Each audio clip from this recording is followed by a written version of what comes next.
Sunlight streamed through the kitchen window, illuminating the dust motes dancing in the air. It was a peaceful Sunday morning, the kind I usually cherished. But today, that tranquility shattered with the arrival of a thank you card. Thank you for hosting the engagement dinner of Arabel and Julian at Bella Vista Hotel, it read. The elegant script mocking me. Hosting? I hadn't hosted anything. I hadn't even attended Arabel's engagement dinner. This is odd, I murmured to myself, a cold dread creeping into my stomach. I distinctly remembered Arabel mentioning a small, intimate gathering at their apartment. Clearly, that wasn't what this card implied. Bella Vista isn't that rather extravagant? I wondered aloud, picking up the phone to call Arabel. It rang several times before she answered, her voice bright and cheerful. Mom, did you get the card? Isn't it beautiful? She chirped. Arabel, I started, trying to keep my voice even. The card mentions me hosting your engagement dinner at Bella Vista. I wasn't aware there was a dinner at Bella Vista, much less that I was hosting it. A brief silence hung in the air before Arabel replied, a slight edge to her voice. Oh, that. Well, yes. We decided to have a proper celebration. Julian's family insisted. And well, we put it on your card. It was easier that way, easier. I repeated, the word hanging heavy in the air. Arabel. I wasn't even invited. My voice trembled slightly, but I pressed on. Why would you put an $8,000 dinner on my card without asking me, Mom? Please don't make a fuss. Arabel sighed, her tone shifting to one of exasperated patience. It was just easier. We didn't want to deal with multiple bills, and you always say you want to contribute. Consider it an early wedding gift. An early wedding gift? I asked incredulously. An $8,000 dinner I wasn't even invited to is a gift, Arabel. This is beyond inappropriate. I need to speak to Julian. I could hear Arabel muttering something to Julian in the background before he came on the line. Hello, Mrs. My last name, he said smoothly. Julian, I said, my voice tight. I received a thank you card for Arabel's engagement dinner. A dinner, I might add, that I wasn't invited to, and apparently, I hosted. Care to explain? Well, Mrs. My last name, we wanted to celebrate with our closest friends and family. Julian began, his voice carefully neutral, and as Arabel said, putting it on your card streamlined things. We really appreciate your generosity. Generosity.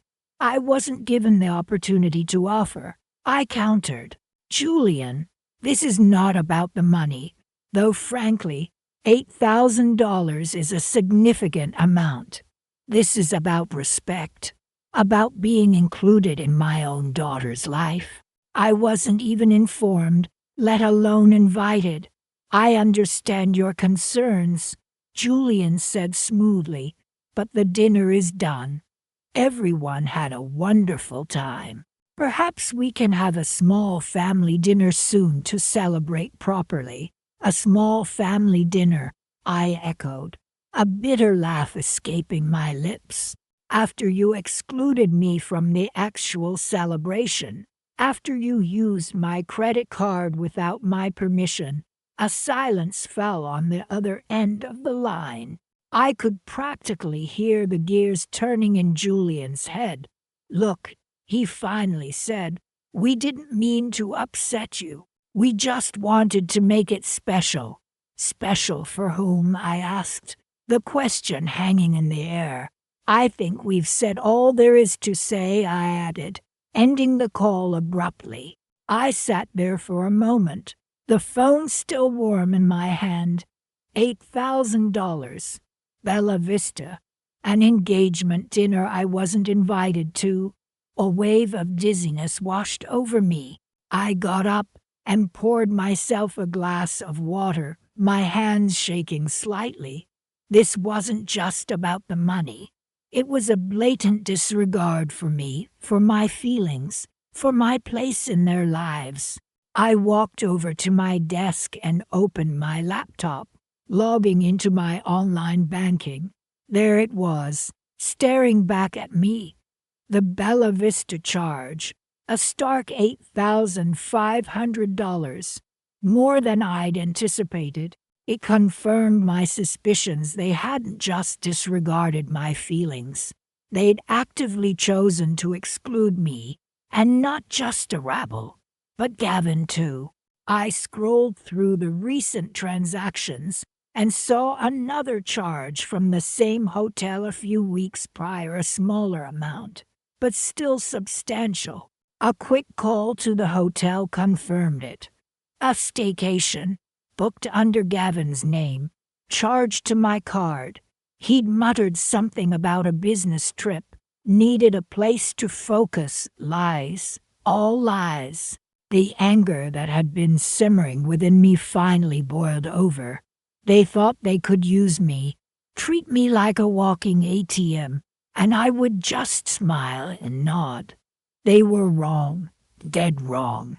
I pulled out my phone again, this time calling my financial advisor, David. I said, my voice steady despite the turmoil inside, I need to make some changes to my accounts. Effective immediately. I want to freeze all supplementary credit cards linked to my main account. There was a slight pause on the other end. All of them, Mrs. My last name, David asked, a hint of surprise in his voice. Yes, David, I confirmed. All of them. And I need you to draw up some paperwork. I'm going to be restructuring some things, distributing some assets. It's time I took control of my own future. A cold resolve settled over me. This was just the beginning. They might have taken my money, but they wouldn't take my dignity. Not anymore. Christmas was just around the corner, and I had a feeling it was going to be a very different holiday this year. Sunlight streamed through the kitchen window, painting a deceptive warmth across the breakfast table.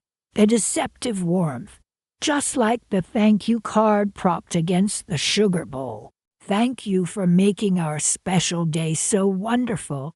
It read, signed by Arabel and Julian. Our special day. I murmured aloud. The engagement dinner I wasn't invited to. I poured myself a cup of coffee, the bitter taste mirroring the feeling rising in my chest. I'd known about the dinner, of course. Arabel had mentioned it weeks ago, a casual, oh, we're having a small get-together for family.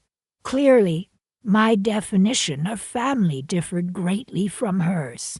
I pushed the card aside, my appetite gone. Instead, I reached for the stack of mail I'd neglected yesterday. Bills, mostly. A flyer for a gardening center. And then a stark white envelope with the bank's logo, my emergency credit card statement.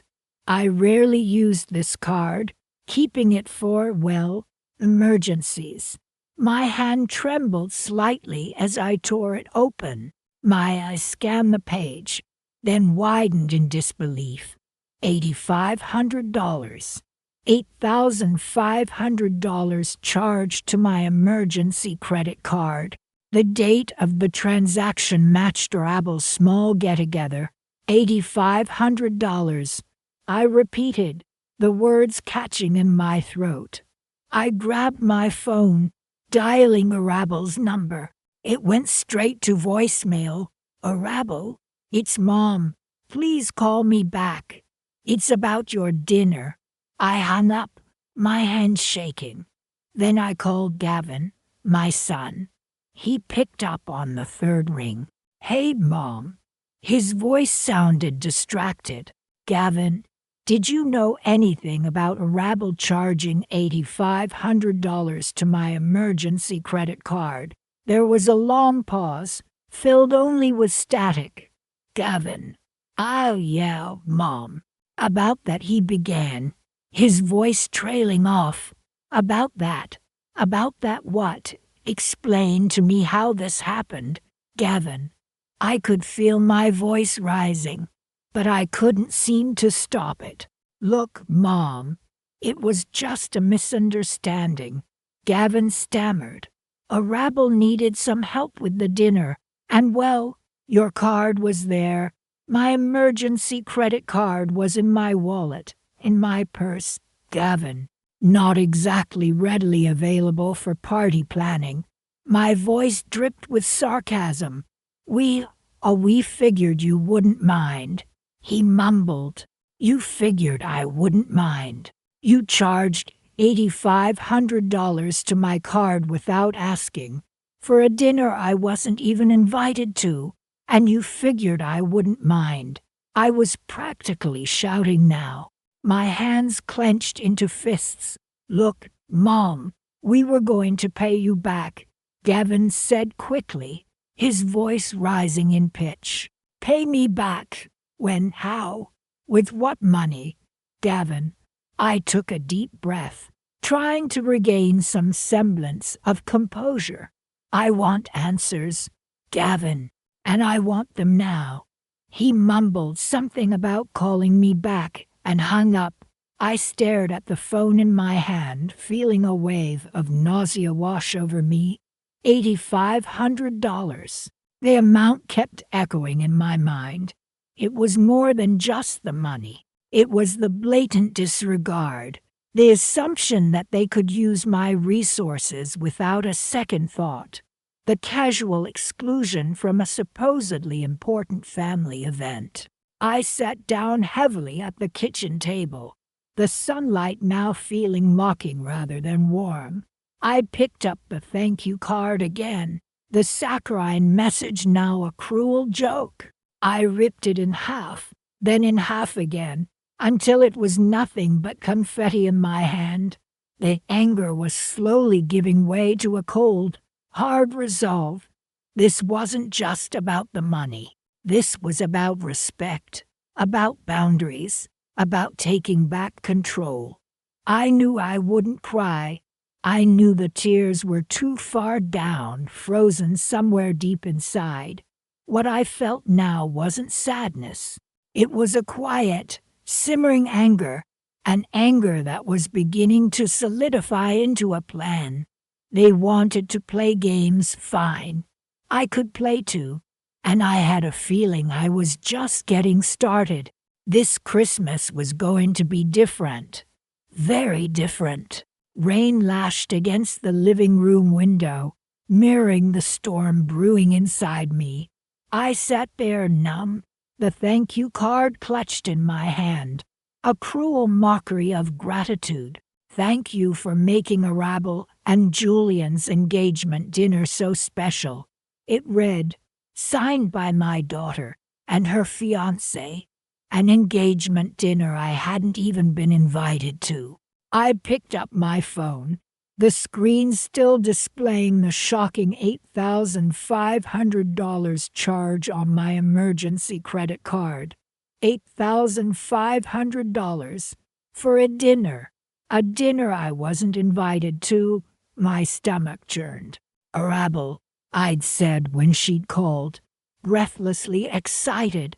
A week ago, Julian proposed. She'd squealed with delight.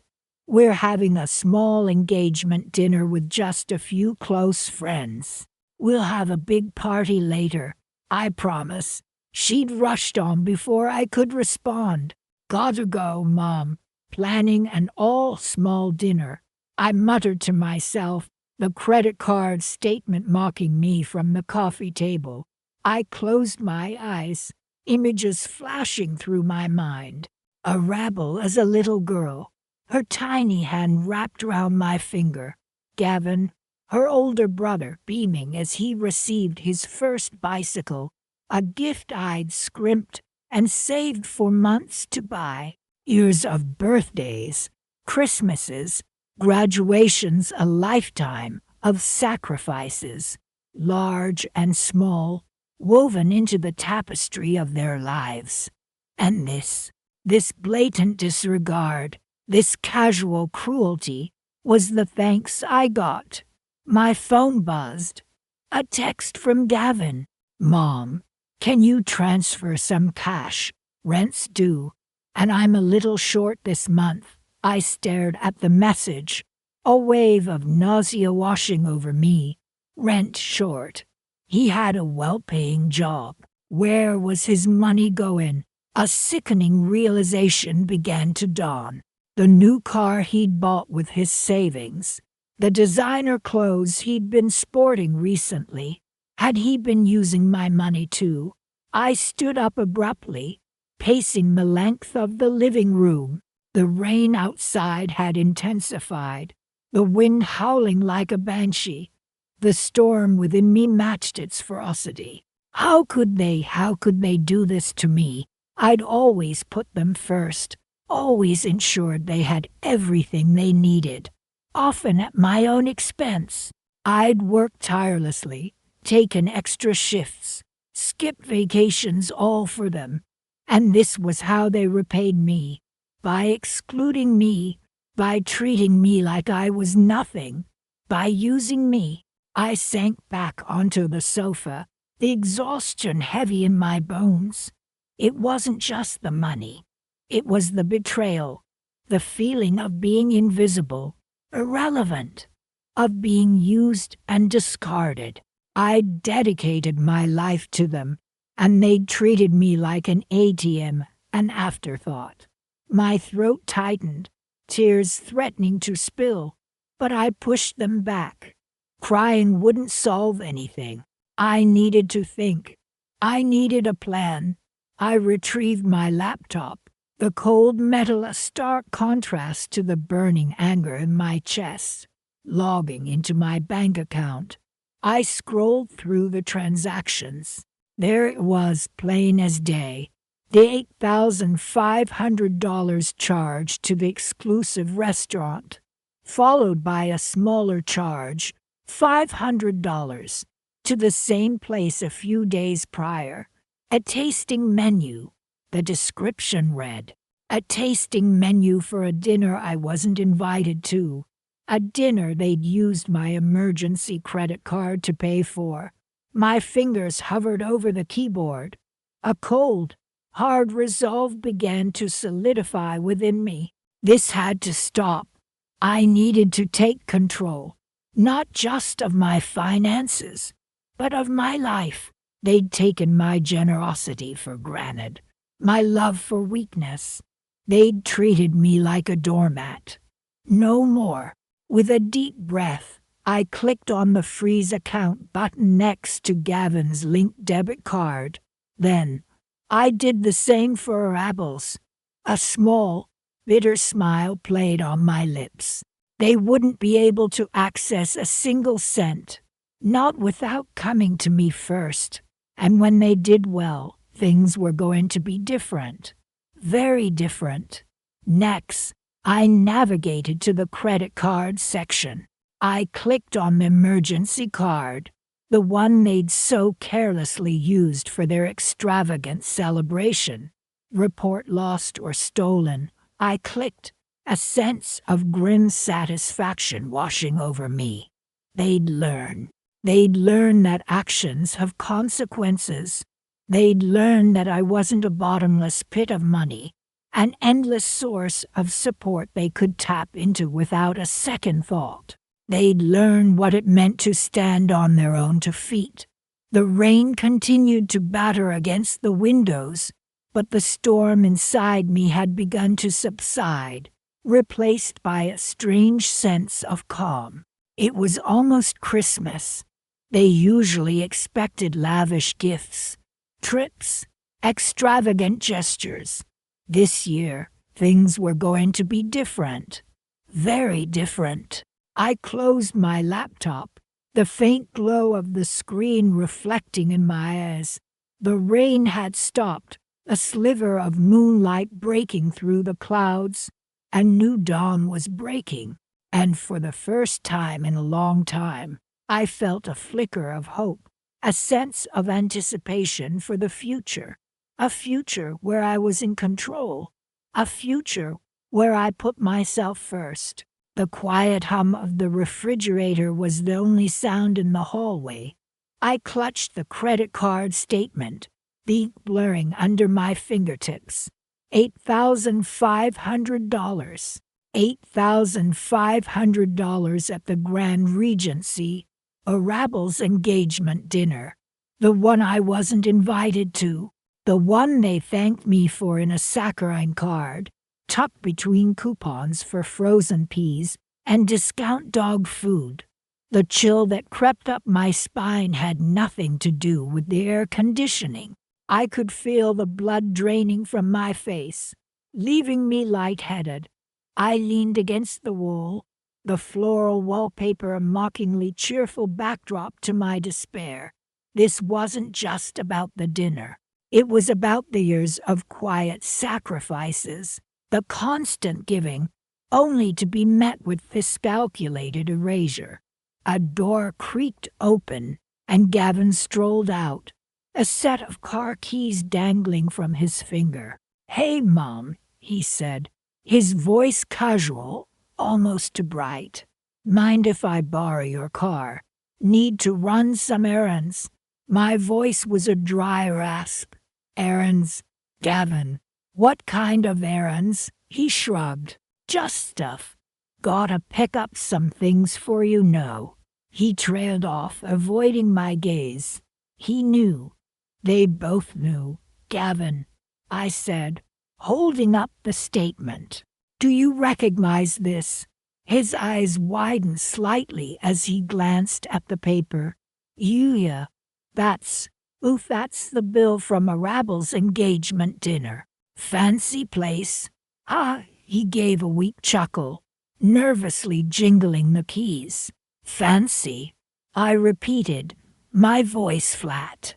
"And who, pray tell, paid for this fancy dinner?"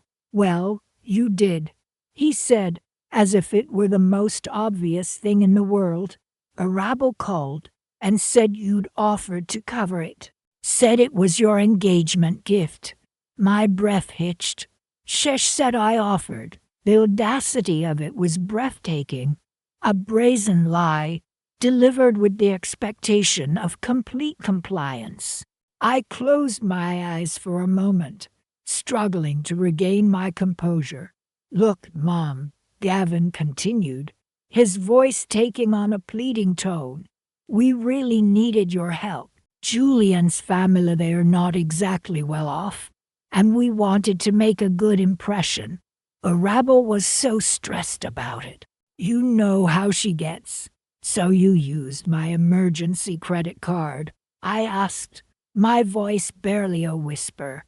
The card I'd kept hidden away, a safety net for a rainy day. A rainy day they had apparently manufactured. It was an emergency, he insisted. Arabel's happiness is an emergency. You wouldn't want her to start her marriage off on the wrong foot, would you? His words hung in the air, heavy and suffocating. Marriage. They were talking about marriage, about starting families, while simultaneously treating me like I was a disposable ATM, a faceless source of funds, to be tapped into whenever convenient. "Gavin," I said, my voice gaining a steely edge, "give me the keys." He hesitated, his grip tightening on the keys. "But me errands now." He reluctantly placed the keys in my outstretched hand. The cool metal against my palm was a small, but tangible, victory. "Mom, come on," he pleaded. "Don't be like this." "Like what, Gavin?" I asked, meeting his gaze. "Like someone who expects to be treated with a modicum of respect, like someone who deserves to be informed about how their money is being spent, like a mother who deserves to be present at her own daughter's engagement celebration. He looked down at the floor, shuffling his feet. We thought it would be better this way." "Better for whom?" "Gavin," I pressed. "Certainly not for me." He mumbled something unintelligible, then turned and retreated back into his room, slamming the door behind him. The sound echoed through the hallway, a punctuation mark on my isolation.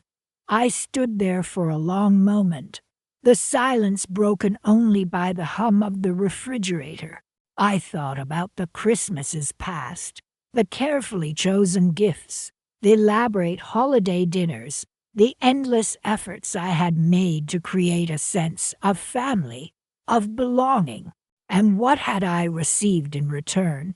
Exclusion, deception, a thank you card tucked between coupons.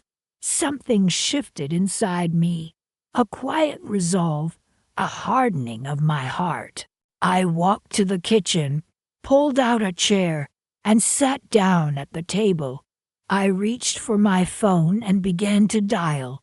It was time to take control. It was time for things to change. They wanted to play games, fine. Let the games begin. Rain lashed against the living room window, mirroring the storm brewing inside me. Sunday afternoon stretched ahead, bleak and empty. I picked up the thank you card again, the glossy paper slick in my hand. For the lovely engagement dinner, it read, the words mocking me in their cheerful script. I hadn't been invited to my own daughter's engagement dinner. Gavin, bless his oblivious heart, wandered into the living room, yawning and stretching. "Morning, Mom," he mumbled, scratching his stomach. "Sleep well?" "I did. Thank you, Gavin," I replied, my voice carefully neutral. "How about you? Did you enjoy the festivities last night?" I watched him closely, a knot tightening in my stomach. He blinked, a flicker of something unreadable crossing his face. "Oh, yeah. It was great. Arabel and Julian were really happy." He reached for the remote, clearly eager to escape the conversation. "I'm so glad," I said, my smile tight. "Quite the celebration, I gather. Where was it held again?" I placed the thank you card casually on the coffee table, its saccharine message facing him. He glanced at the card, then back at me. Just that little Italian place on Elm Street," he said, a little too quickly. "You know, the one with the red awning." "Oh, that's lovely, dear." I steepled my fingers, my gaze fixed on him. "The expensive one, isn't it? With the tasting menu." He shifted uncomfortably. "Yeah, well, Arabel wanted something special." "Of course she did," I murmured, reaching for my handbag. "And quite a large party, too, I imagine. Julian's family came down, didn't they?" I pulled out my reading glasses and, with deliberate slowness, opened my purse wider, revealing the credit card statement. "Yeah, some of them," he said, avoiding my eyes. "Look, Mom, I gotta run." "Okay, I promised Julian I'd help him with something." "Just a moment, Gavin," I said, my voice still calm, but with a steely edge he rarely heard. I was just looking over my credit card statement. I tapped the line item, the one that screamed $8,500 at me. "This transaction at Bellissimo Ristorante on Saturday evening," I paused, letting the silence hang in the air. "It seems rather a large sum. Can you explain this to me?" He paled visibly. "Oh, that? Yeah, that was for the dinner. The dinner. I raised an eyebrow. Arabel's engagement dinner. The one I wasn't invited to. My voice, though quiet, vibrated with a force I hadn't known I possessed. He stammered, "Mom, look, we didn't want to bother you. You've been so stressed lately." "Stressed," I repeated, incredulous. "Stressed? You spend $8,500 on a dinner I'm not even invited to, using my emergency credit card, and you tell me I'm stressed." I felt a cold fire ignite within me. "It wasn't like that," he mumbled, his gaze fixed on the carpet. "We were going to pay you back." "Pay me back?" I laughed, a short, sharp sound. "With what?" "Gavin, your allowance, Arabel's part-time earnings." My voice dripped with sarcasm. He finally looked up, his eyes pleading. "Mom, please, just let it go. Let it go." I stood up, the thank you card fluttering to the floor. "You excluded me from a momentous occasion in my own daughter's life, used my money without my permission, and you expect me to just let it go?" I felt a strange sense of detachment, as though I were watching this scene play out from a distance. "It was Arabel's idea," he blurted out. She said you wouldn't approve of Julian." The air thickened, then spoken words hanging between us. The rain outside intensified, hammering against the glass. I closed my eyes for a moment, gathering my composure. When I opened them again, my gaze was steady, unwavering. "I see." My voice was devoid of emotion. "Well, Gavin, I assure you, there will be consequences." I picked up my phone, my fingers hovering over the banking app. "I think it's time I took a closer look at my finances, and perhaps reassess certain privileges." I opened the app, the glowing screen illuminating my face. I navigated to the credit card section, my thumb poised over the freeze account button. The rain continued its relentless assault, but the storm inside me had begun to quiet, replaced by a cold, hard resolve. I knew exactly what I had to do. Christmas was just around the corner, and I had a feeling it was going to be a very different holiday this year. Sunlight streamed through the living room window, illuminating the dust motes dancing in the air. I traced the silver frame of the family portrait taken on Arabel's 16th birthday. We were all there, smiling. Arabel, Gavin, their father, and me. "Remember that dress?" Mom, Arabel had said that day, giggling. "You looked like a movie star." It felt like a lifetime ago. Now I ran my finger over the glass, over Arabel's smiling face, and felt a pang of something, not quite sadness, but a strange hollowness. I moved to the hallway, where a newer photo hung. Arabel and Gavin at his graduation. I wasn't there, of course. "You'd only embarrass us," Mom, Gavin had said when I'd offered to come. I'd brushed it off at the time, told him, "Of course, darling. Wouldn't want to cramp your style." But the words stung then, and they stung now. The subtle shift, the slow erasure, it had all been happening right under my nose. I wandered into the dining room, where a framed picture of Arabel and Julian smiled back at me from their engagement announcement. An engagement announcement I'd received in the mail, like some distant relative. Such a lovely photo. My neighbor, Mrs. Henderson, had gushed over the garden fence. "When's the wedding?" "Oh, I don't have the details yet," I stammered, the lie burning in my throat. I was her mother. I should have been the first to know, the one beaming in the photo beside her. I sat down at the dining table, The polished wood cold against my skin. The table where we used to have Sunday dinners, all of us together. Now, Sundays were silent. I picked up a small, silver picture frame, this one tucked away on a side table.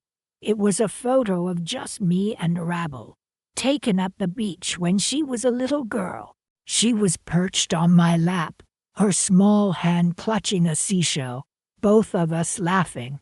"I want to stay here forever, Mommy," she'd said, her voice filled with childish delight. "Me too, sweetheart," I'd whispered back, never imagining that forever would expire so soon. I put the frame down, a strange calmness washing over me. The house felt different now, not quite empty, but hollow, like a beautiful shell, its inhabitant gone. And then it hit me, a sudden realization, a quiet shift in the tectonic plates of my heart. It wasn't sadness I was feeling. It was relief. I walked upstairs to my study, the room where I managed the family finances, a role I'd taken on years ago after their father's passing. I sat down at the desk, the familiar weight of the ledger beneath my hand. I opened it, the crisp pages filled with neat rows of numbers, the silent testimony of my life, my sacrifices, my love. I ran my finger down the column of expenses, pausing at the entry for the emergency credit card, the one I had given to Arabel and Gavin for just-in-case scenarios, the one I'd specifically told them not to use unless absolutely necessary. I reached for the phone, my hand steady. "Thank you for calling Premier Bank. How can I help you?" The automated voice chirped. "I need to report unauthorized charges on my credit card," I said, my voice clear and firm. I gave the operator the card number, the date of the engagement dinner, the amount $8,500. It felt right, a strange sense of reclaiming something I hadn't realized I'd lost. "We'll investigate this immediately, ma'am," the operator assured me. "In the meantime, I've frozen the card and will issue you a new one." I thanked her and hung up. Then I called the bank again, this time for Gavin's emergency card. Same process, same calm resolve. Unauthorized charges, yes. Freeze the card, issue a new one. I hung up, a small, almost imperceptible smile playing on my lips. I opened my laptop and logged into my online banking portal. It wasn't just the credit cards. Over the years, I'd gradually given Arabel and Gavin more and more access to my accounts, thinking it was helping them, supporting their dreams. But now, looking at the transaction history, a different narrative emerged, a narrative of entitlement, of disregard, of taking advantage. I spent the next hour meticulously reviewing every account, every transaction, the car I'd co-signed for Arabel, the down payment I'd helped Gavin with for his apartment, the endless stream of loans that never seemed to get repaid. It was all there in black and white, the stark reality of my generosity, their casual indifference. One by one, I changed passwords, revoked access, closed joint accounts. With each click of the mouse, I felt a growing sense of liberation. It wasn't about the money, not really. It was about reclaiming control, about drawing a line in the sand. It was about saying, quietly but firmly, enough. I leaned back in my chair, the late afternoon sun casting long shadows across the room. The house was still silent, but the silence felt different now. It wasn't the silence of emptiness, but the silence of possibility. I closed my eyes, imagining the upcoming Christmas holidays. Every year, I hosted a large family gathering, a tradition I'd cherished. This year, however, something felt different. The image of Arabel and Gavin, expecting their usual place at the table, expecting the gifts, the feast, the unwavering maternal love, that image flickered and then, with a quiet sigh of relief, dissolved. I opened my eyes, a new clarity settling over me. This Christmas, I thought, might just be different. The Sunday roast sat cold on the counter, untouched. I couldn't bring myself to eat. Not after that phone call. "We appreciate you trying to be understanding, Mrs. Davies," the credit card representative had said, her voice dripping with forced sympathy. "But without a police report, we can't flag the charges as fraudulent." I had explained again how my own children, Arabel and Gavin, had used my emergency credit card for Arabel's engagement dinner, a dinner I hadn't even been invited to. But their family, I had pleaded. They knew it was for emergencies only. The representative's sigh echoed in my memory. "Family matters are often complex, ma'am. Complex. That was one word for it. Betrayal was another. I rinsed my mug, the clatter against the porcelain sink sharper than usual. My reflection stared back, pale and drawn. I hardly recognized myself. This woman, this shell, wasn't the vibrant, loving mother I once was.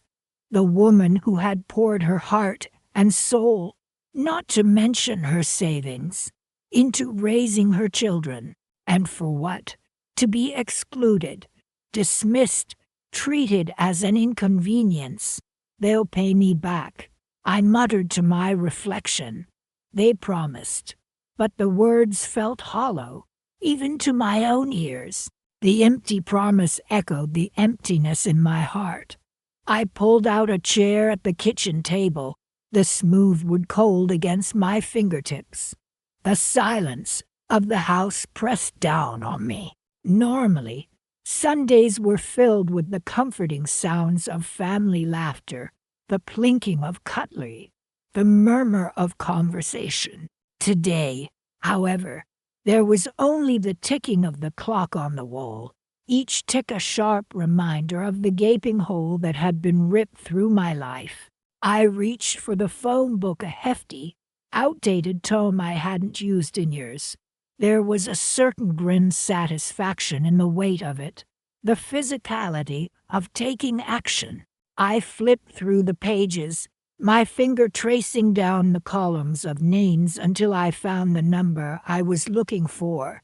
The credit card company again. This time, I wouldn't be asking for help. I would be demanding it. "Thank you for calling," the automated voice chirped. "Please hold while we connect you with a representative." The hold music, a saccharine rendition of a popular song, grated on my nerves. I tapped my fingers against the tabletop, a restless energy coursing through me this time. I wouldn't be deterred. I would not be silenced. I waited, my resolve hardening with each passing second. Finally, a voice answered. "Thank you for holding, Mrs. Davies. This is Melanie. How can I assist you today?" I took a deep breath, steeling myself. "Melanie," I said, my voice surprisingly steady. "I'm calling to report the unauthorized use of my credit card." There was a pause, a slight intake of breath on the other end of the line. "Ma'am," Melanie began, her voice hesitant. "We spoke earlier. You said the card was used by your children."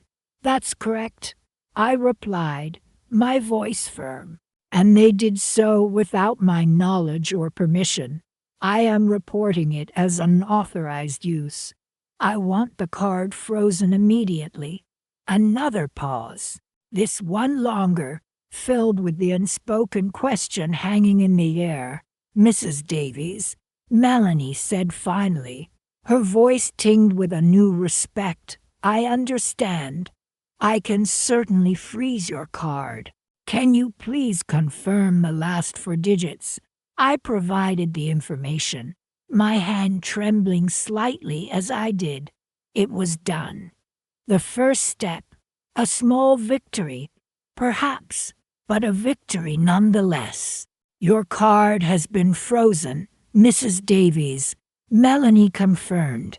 Is there anything else I can assist you with? Yes, I said, a new thought forming in my mind. I also want to inquire about removing authorized users from my account. Certainly, Melanie replied. Can you provide the names of the authorized users you wish to remove? Arabel Davies and Gavin Davies, I said, the names tasting like ash in my mouth. There was a click of keys, a brief silence, and then Melanie's voice again. Those authorized users have been removed, Mrs. Davies. Thank you, I said, a wave of exhaustion washing over me. I hung up the phone, the silence of the house no longer oppressive, but strangely comforting. It was the silence of control, of taking back what was mine, the silence of the first step towards rebuilding my life. I stood up, my legs a little shaky, and walked over to the window. The sun was beginning to set, casting long shadows across the lawn. I watched as the colors shifted and deepened, the sky transforming from a brilliant blue to a soft, dusky rose. It was a beautiful sight, a reminder that even in the darkest of times, there was still beauty to be found. A flicker of movement caught my eye.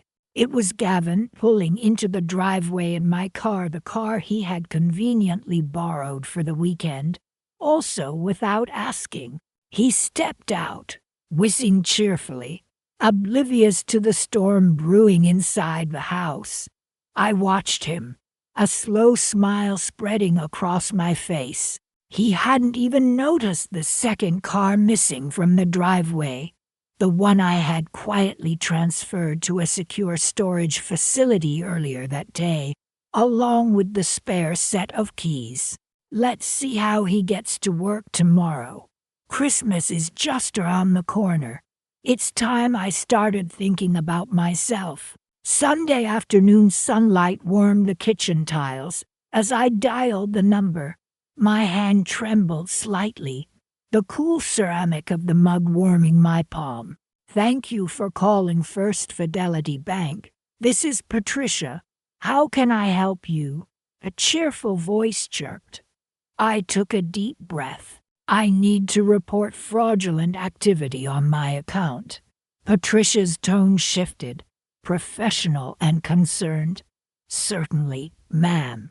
Can you tell me your account number and the nature of the fraudulent charges? I provided the information, my voice steady despite the turmoil churning inside. Yes, I see the charges here, ma'am. A transaction of $8,500 at the Grand Ballroom on Friday evening. That's the one, I said, my voice catching slightly. I did not authorize that charge. Patricia walked me through the process, calm and efficient. We'll need to freeze your card, ma'am, and issue you a new one. Can you confirm the last legitimate purchase you made? I told her about the grocery store run earlier in the week. Right. I see that here. Okay, your card is now frozen. Can you tell me who might have made these unauthorized charges? This was the part I'd been dreading. I believe it was my daughter, Arabel, and possibly her fiancé, Julian. Silence hung heavy on the line for a moment. Patricia cleared her throat. I understand, ma'am. We see this sort of thing sometimes. Unfortunately, we'll investigate the charges and get back to you within 48 hours. In the meantime, your new card should arrive within 5 to 7 business days. Thank you, I managed, the words feeling small and inadequate. I hung up the phone and sat at the kitchen table, the silence amplifying the hollow ache in my chest. $8,500, the audacity of it. They'd used my emergency credit card, the one I'd specifically told them was off limits, to pay for their extravagant engagement dinner. The dinner I wasn't even invited to. The thank you note still sat on the counter, a mocking reminder of their callous disregard. Thank you for making our special day possible. It read, signed Arabel and Julian. Possible. They'd made it possible with my money, my security, my trust. I called the bank back, another cheerful representative answering. Hello, First Fidelity Bank. This is David. How can I assist you? This time, my voice was stronger, steadier. I need to speak with someone about removing an authorized user from my credit card account. David connected me to the appropriate department. I explained that I wanted to remove both Arabel and my son, Gavin, from my accounts. They'd both had access for emergencies only, a safety net I thought I could rely on. Now, that net felt like a noose. Are you sure you want to remove both authorized users, ma'am? The representative asked, a hint of hesitation in her voice. Yes, I replied firmly. I'm absolutely certain. There was a brief pause. Very well, ma'am. That's been processed. They will no longer be able to use the card.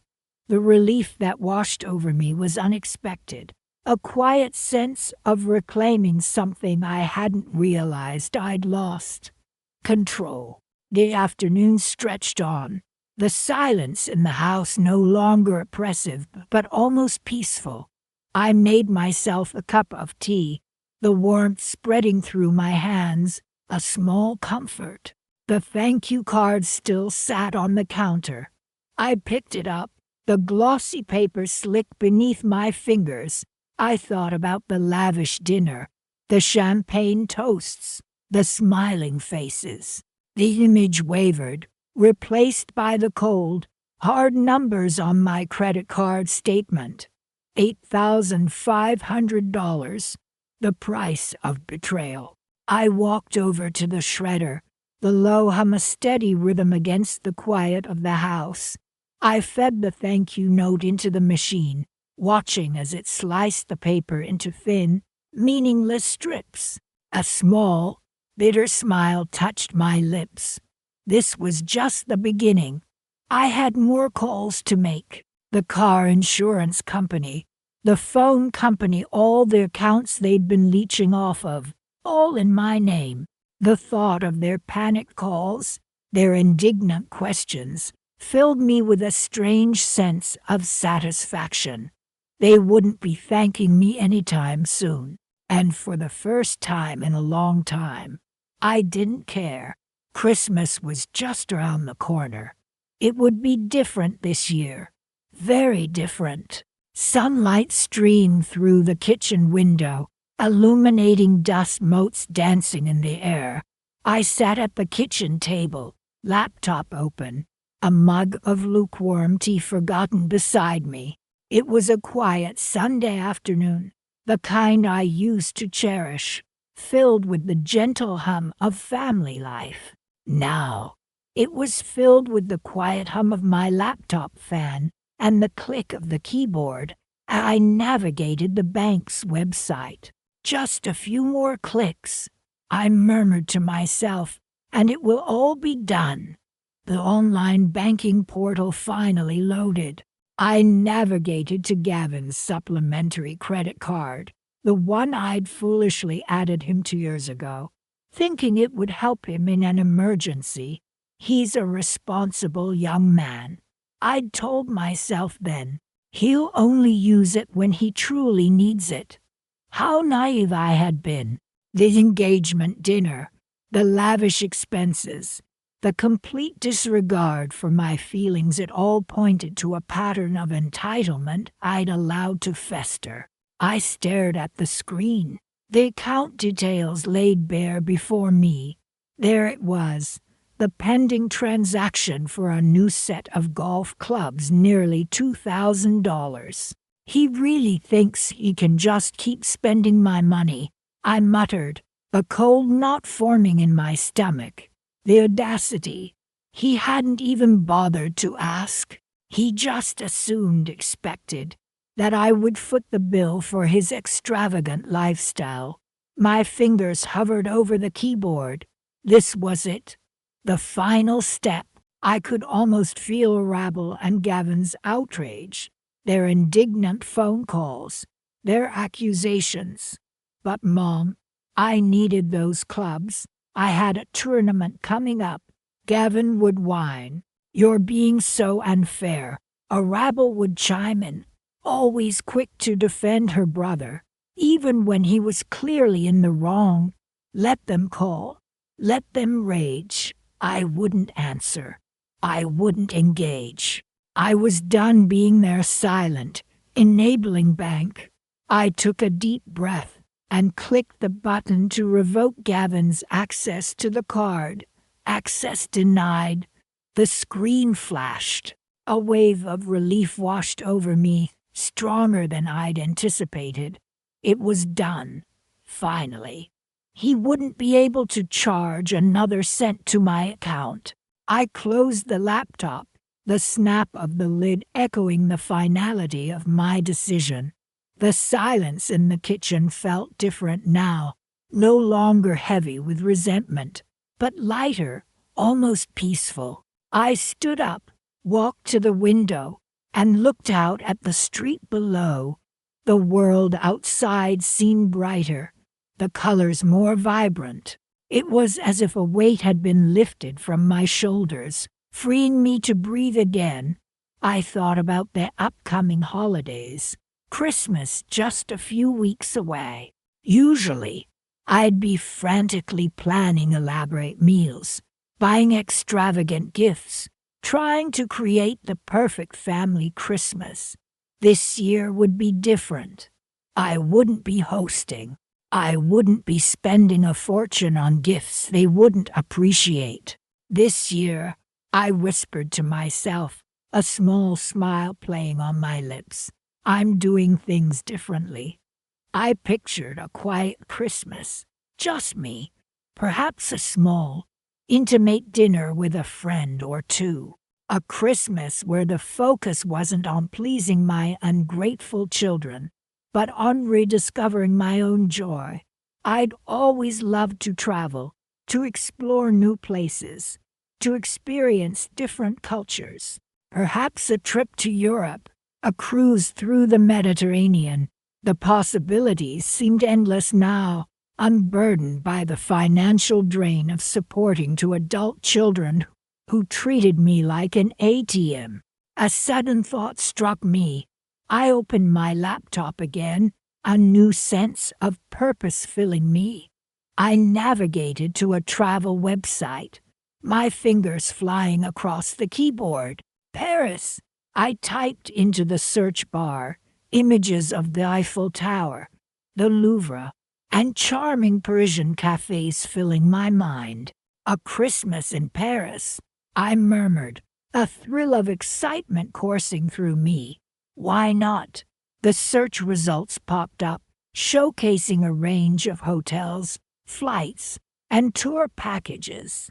I clicked on a picture of a charming boutique hotel nestled in a quiet Parisian street. Perfect, I thought. Absolutely perfect. I started to research flights, comparing prices and schedules.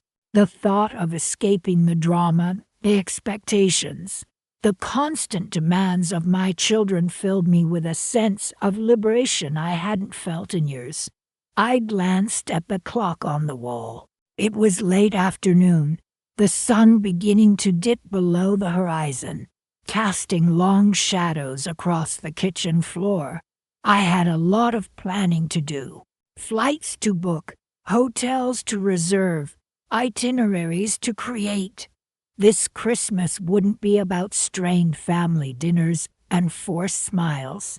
It would be about reclaiming my life, my time, and my happiness. It would be about me. The faint ringing of my phone broke the silence. I glanced at the caller ID. It was Arabel. I let it go to voicemail. I wasn't ready to talk to her yet. Maybe not ever. Right now, I had more important things to do. I had a trip to plan. The late afternoon sun cast long shadows across my living room carpet. It had been a week since that thank you note arrived, a week since I discovered the extent of Arabel and Gavin's deception. We knew you wouldn't approve, Arabel had said, her voice tight with a defensiveness I'd come to recognize. So we just took care of it. An $8,500 engagement dinner for Julian, charged to my emergency credit card. A dinner I wasn't even invited to. I ran my hand over the smooth wood of the side table, a gift from my late husband. It felt grounding, solid, unlike the swirling emotions within me. This week had been strange, quiet, empty even. But a different kind of empty. Not the hollow ache of loneliness I'd grown accustomed to, but a stillness, like the calm after a storm. The air still thick with the memory of rain, but the downpour finally over. I'd spent the morning sorting through old photographs, a task I'd been putting off for months. Pictures of family vacations, birthday parties, Arabel's graduation, each photo a snapshot of a memory, a life I thought we were building together. We're a family, I'd always told them. We take care of each other. Had those words become meaningless, or had they simply never meant the same thing to them as they did to me? I picked up a photo of Arabel as a child, her gap-toothed grin radiating pure joy. "Mommy, I love you more than the whole world," she'd declared, her small arms wrapped tightly round my neck. Where had that little girl gone? I sighed, carefully placing the photo back in the album. The truth was, I didn't know. And perhaps a small, unwelcome voice whispered, I never really had. I looked around the room, at the furniture, the paintings, the carefully curated collection of books lining the shelves. So much of this house, so much of my life, had been built around them, around the idea of them, the family we were supposed to be. The phone rang, jarring me from my thoughts. It was Gavin. "Mom," he began, his voice hesitant. "Listen, I need to talk to you about something." My hand tightened around the receiver. "It's about the car," he continued. "The payments are due, and well, I'm a little short this month.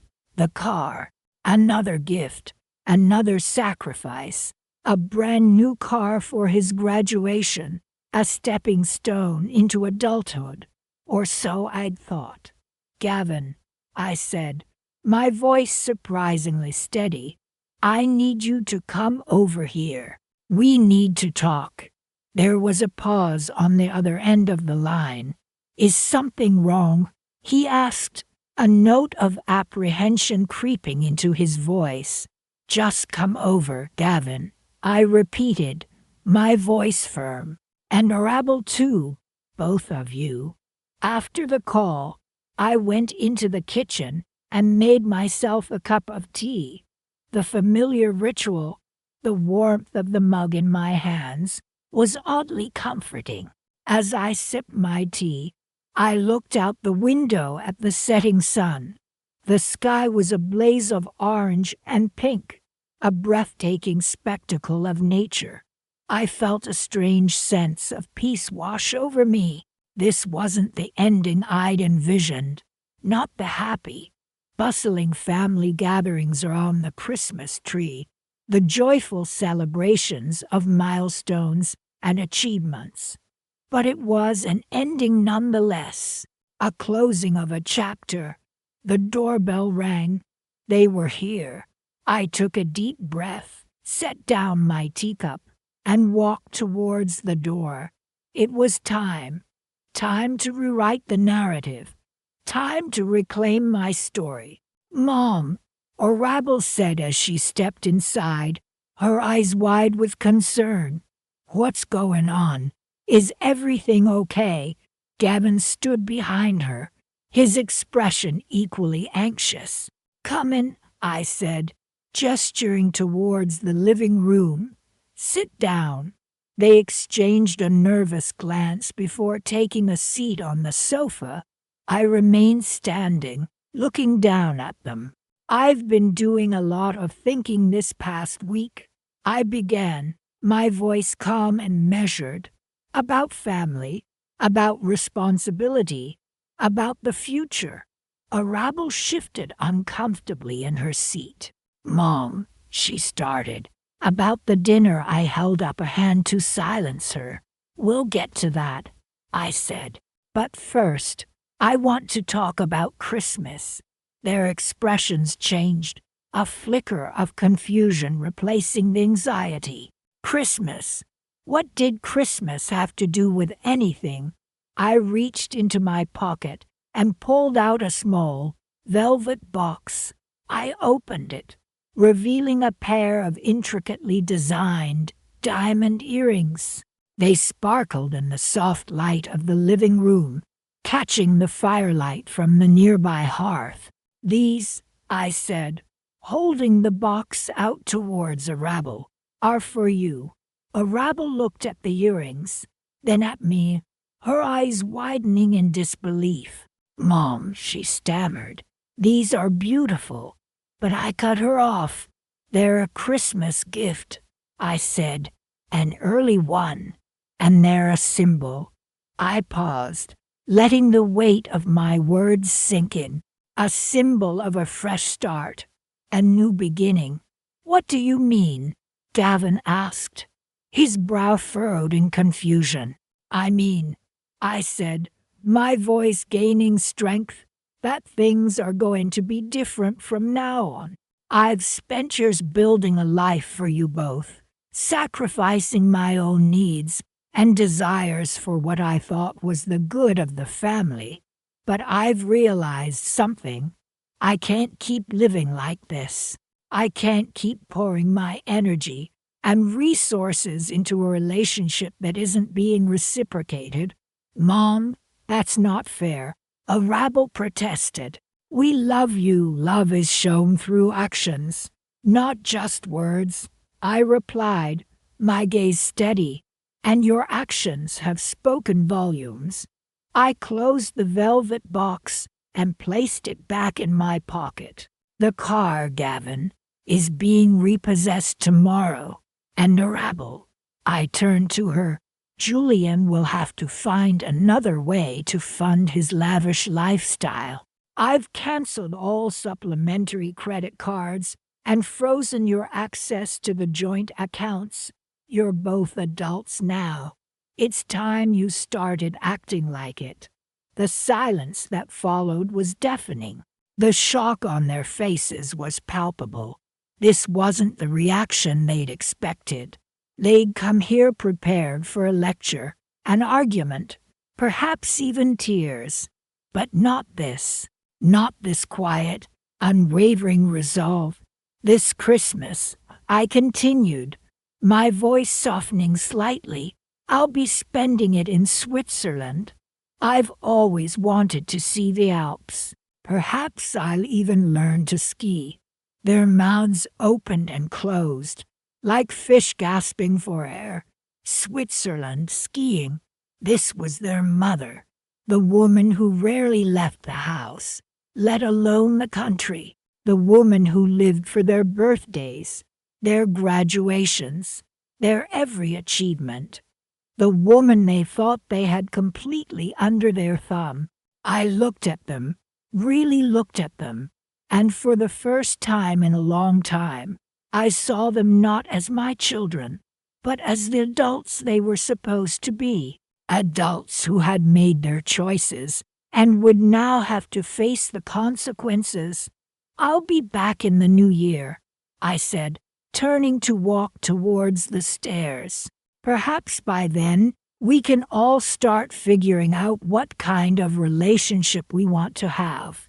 One built on respect, responsibility, and genuine affection, or none at all. I paused at the bottom of the staircase, looking back at them one last time. Good evening, I said, and then I walked away, leaving them sitting there, stunned into silence. The sparkling diamond earrings, a symbol of a future they no longer controlled, glinting in my pocket. The crisp December air filled my kitchen, sunlight streaming through the window, illuminating the dust motes dancing in the air. I sipped my tea, the warmth a stark contrast to the chill that had settled in my heart. I had spent the morning gathering documents, bank statements, credit card bills, the paper trail of my children's betrayal. $8,500, I murmured, tracing the figure on the statement with my finger, for a dinner I wasn't even invited to. It was Arabel and Julian's engagement dinner, a celebration I should have been at the heart of, not excluded from. A thank you card, addressed to me, mockingly thanking me for my generosity, had arrived yesterday. The final twist of the knife. Generosity, I scoffed. They used my emergency credit card without my knowledge. The thought still stung, a raw wound that refused to heal. My lawyer had advised me to document everything, every transaction, every email, every text message. She'd said, build a solid case. So I sat at the kitchen table, a fortress of paperwork surrounding me, each sheet a testament to my folly. I had trusted them, given them access, believed their assurances that they would always be there for me. Foolish, I muttered, sorting through the pile. Utterly foolish. I found the original agreement for the credit card, the one I had given to Arabel and Gavin for emergencies only. Emergencies, I repeated, a bitter laugh escaping my lips. An engagement dinner hardly qualifies. The phone rang, shattering the silence. I hesitated, then answered. Hello. It was Gavin. Mom, he began, his voice strained. We need to talk. I could almost hear the apprehension in his tone. About what, Gavin? I asked, my voice cool and detached. He stammered. About the credit card. Arabel told me what happened. My grip tightened on the receiver. And, he paused. We're sorry, Mom. We really messed up. His apology felt hollow, insincere. Sorry doesn't quite cover $8,500, Gavin, I replied, my voice edged with steel. He tried to explain, offering excuses about how they hadn't realized how much it would cost, how they planned to pay me back. We just got carried away, he mumbled. Carried away, I retorted, with my money. He was silent. I continued, my voice unwavering. I've contacted a lawyer, Gavin. I'm taking legal action. The silence on the other end deepened. Mom, please, he pleaded. Don't do this. But my resolve was firm. You should have thought about that before using my card without my permission, I said, ending the call. I returned to the documents, a sense of grim satisfaction settling over me. This wasn't just about the money. It was about respect, about boundaries, about reclaiming my life. They had treated me like a bottomless well of funds, an afterthought in their grand plans. Not anymore, I whispered, stacking the documents neatly. This was my declaration of independence, my way of saying enough. As the afternoon wore on, I began to feel a shift within me. The anger and hurt were still there, but beneath them, a sense of calm was emerging. I was taking control, finally. I had always put my children first, sacrificing my own needs and desires for their happiness. But now, something had changed. I realized that their happiness shouldn't come at the expense of my own well-being. I looked around the kitchen, the familiar space suddenly feeling different. It was no longer the backdrop of their childhood memories, the place where I had nurtured and cared for them. It was my space now, a sanctuary where I could rebuild my life, brick by brick. I opened a drawer and pulled out a brochure for a travel agency. I had always dreamed of visiting Italy, of exploring the rolling hills of Tuscany, of standing in the shadow of the Colosseum. Maybe now is the time, I murmured, a flicker of excitement warming my heart. The irony wasn't lost on me. The money they had stolen, intended for emergencies, would now fund my escape, my liberation. I would spend Christmas in Rome, surrounded by the beauty and history of a city I had only dreamed of. It wouldn't erase the pain of their betrayal, but it would be a start, a step towards healing and rediscovering myself. I picked up the phone and dialed the travel agency. Buongiorno, a cheerful voice answered. I'd like to inquire about a trip to Italy, I said, a smile finally gracing my lips. For Christmas. The woman on the other end began to describe the various packages available, but my mind was already wandering, picturing myself strolling through the Piazza Navona, sipping cappuccino in a charming cafe, far away from the drama and the hurt. This Christmas, I would be giving myself the greatest gift of all, freedom.